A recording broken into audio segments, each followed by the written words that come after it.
Magandang araw po mga kabayan, welcome po sa Pinilang Alakbay. Yan, maulan na naman. Napapalengke, sama po ninyo ko kung ano po yung mabibili kong pangmukbang po natin. Sarap po maglakad pag ganito. Yaba, yung mangga ni ate, ang daming bunga.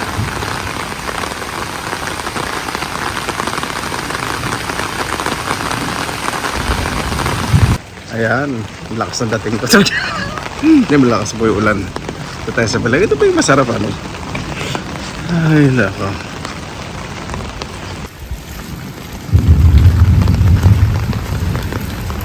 Yan.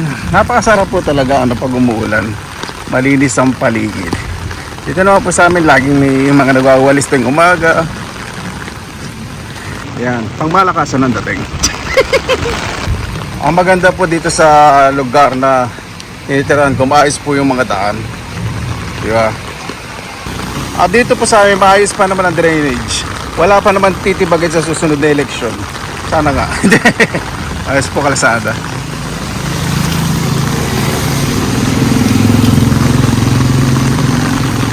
Ay, sarap. Sarap po ng pakaramdam ganito.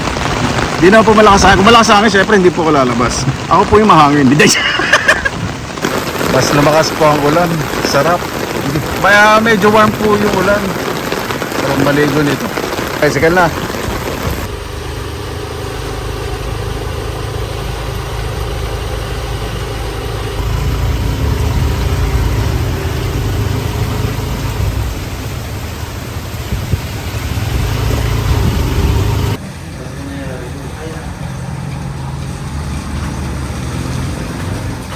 Kaya bumili po ako dito sa lugar ng lugaw, toko at baboy. Ayan, tagulan na po talaga dito sa amin. Pagkatapos ng ulan na yan po, yung sa patubig. Yan po dumadaan. At dumadaan po yung sarap. Kung malinis po, hindi po yung kanal, patubig. Kaya marami pong isda dito sumusuba. Dalag, kurami, liwalo. Pero pag mas malakas po, mga hito. Nako, pag mas malakas pang ulan. Mabuhay yan. Maraming salamat lang po sa pagkakasama. Kasama-sama na naman po tayo. Naway safe po lahat. Nag-alas stress pa lang po ng hapon ngayon. Laki ang dilim. Pag ulan na talaga. Ito po yung masarap kumain ng may mga sabaw. Ito ang namimiss ko talagang totoong lasa ng lugaw, toko at baboy.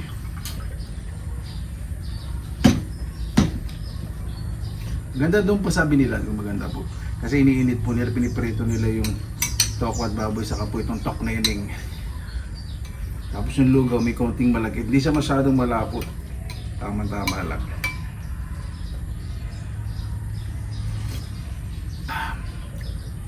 Malasa. Masarap yung pagkakaprito sa bawang. Tapos pero taba ng baka. Sarap.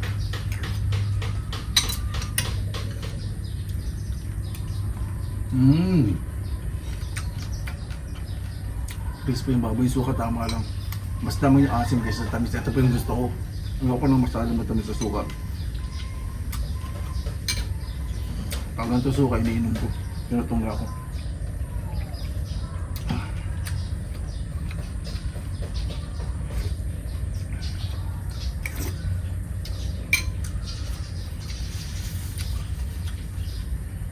Kaya po na doon.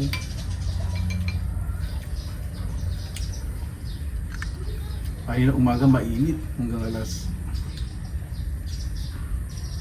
alauna hanggang alauna. Tapos mag-alas biglang ulan ng malakas. Tapos yung puno. Kaya sabi pupunta akong palengke. Bibili ko ng lugaw, toko at baboy. Wala akong yung ilang tiyang tao, toge o turong toge. Naubusan na po.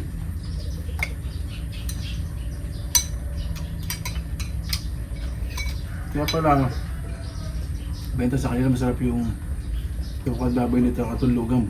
Masarap, malasa.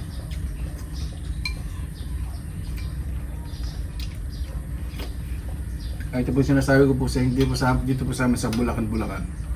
Masarapan po talaga ng lugaw tokot baboy. Lalo na sa suka. Siyempre Bulacan, lalo na po yung suka nagagaling sa paumbong.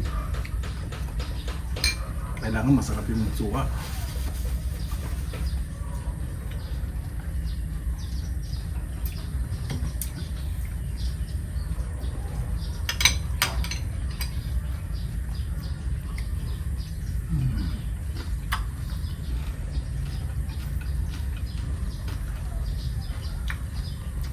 Crispy pa rin yung ano.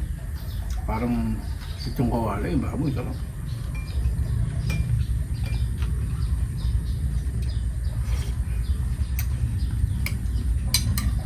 Ininit ko pa po sa microwave itong dugo. Gusto ko po kasi hindi napapasok po yung bibig ko. Mainit na mainit.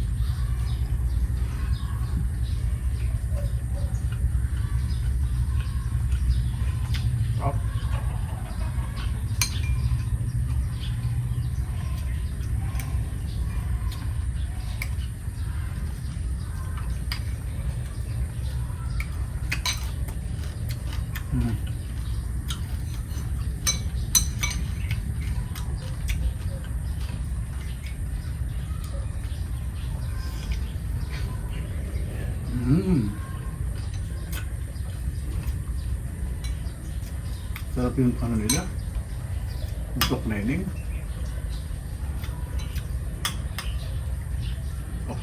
O kwek toknening.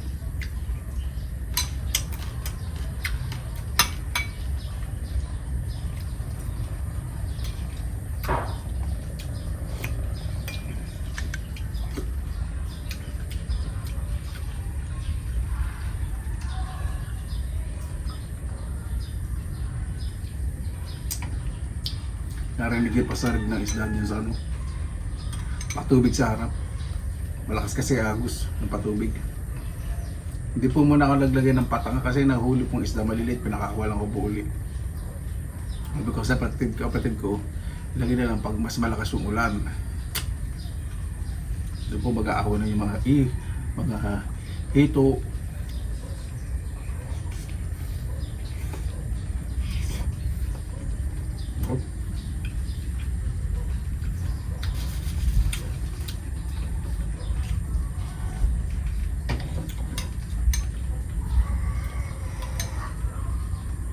Tahimik po dito sa lugar ko. Ito po yung gusto ko talaga tira.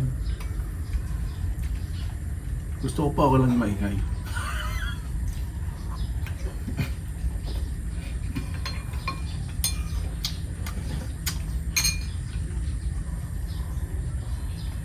Sarap yung suka dito.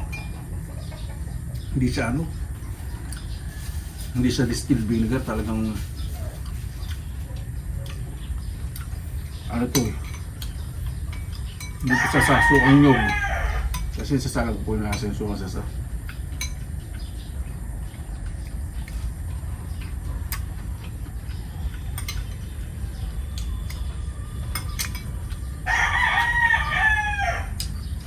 Masarap ito panluto sa adobo saka sa paksin. Itong suka na to.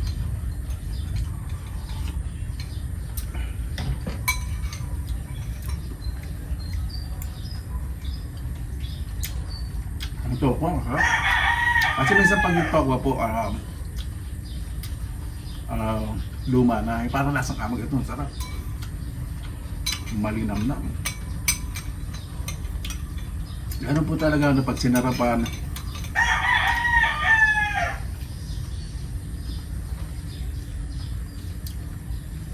Tapos yung lasa pa na ano.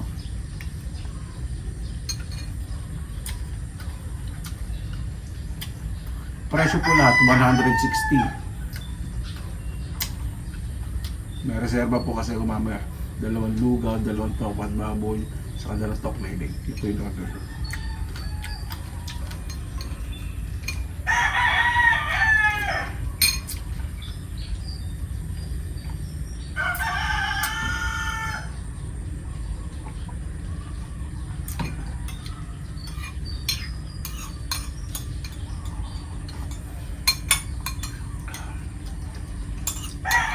Sarap ng lugaw doon ha. Ito po sa, ano po yung bagong bayan Bulacan sa palengke po. Isa po, Dati yung minakbang natin, kasama ko yung kababata ko si Romel sa San Jose, Bulacan po yun.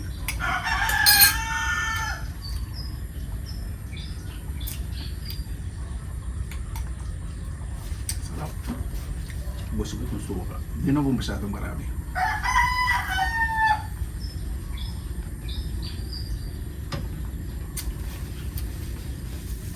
Kanya po kami dito sa Bulacan.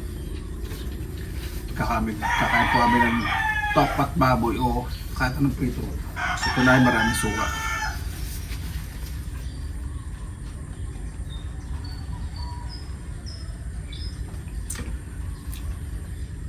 Paano po? Bago po tayo magtapos sa pagkain mamaya, hintayin po natin ulan, mag-relax po tayo. Pasalamatan po muna natin ang Panginoon. Ako nakalimutan ko po yata magdasal ganila. Pasensya na po sa sobrang gutom. Panginoon, maraming salamat na po sa biyaya binigay niyo po sa amin sa araw po na to. Maraming salamat po sa lahat ng biyaya na binibigyan niyo po sa amin lahat na minsan hindi po napapansin. Lalo na po yung mga simpleng bagay.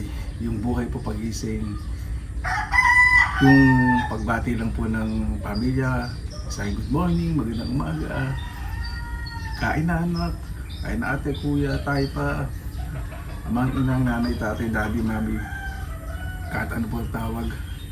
Pag-alo ko lang po, kain muna kayo, napaka-laking blessing na po. Gawin bawat isang pahalagaan po ang kalagahan po ng pamilya. Kaya na po bahala po sa amin, sinusuko na po namin sa inyo lahat sa kanila sa amin. Paano po? Relax po muna tayo, hintay ko po umulan. Relax na po muna tayo. Maraming salamat. Pakita po tayo mamaya sa sana nga umulan. Sabi hindi ko pinagdarasan na ibig sabihin itong dilim. Sana bumagsak na yung ulan para mabawasan po yung init ng panahon. Ayan po yung patubig pag umuulan. Di ba? Kahit nakadikit po sa pader ko yan. Ito naman pader po, maganda po yung pagkakabuhos. Tapos doon sa dulo, meron tosang po doon, diretso sa patubig. Kaya marami pong isdang umakyat po dito. Tinanggal po yung patangaso. Mas marami pong isdang papasok dito ngayon. Diba? Hindi po nakaharang doon sa tosang.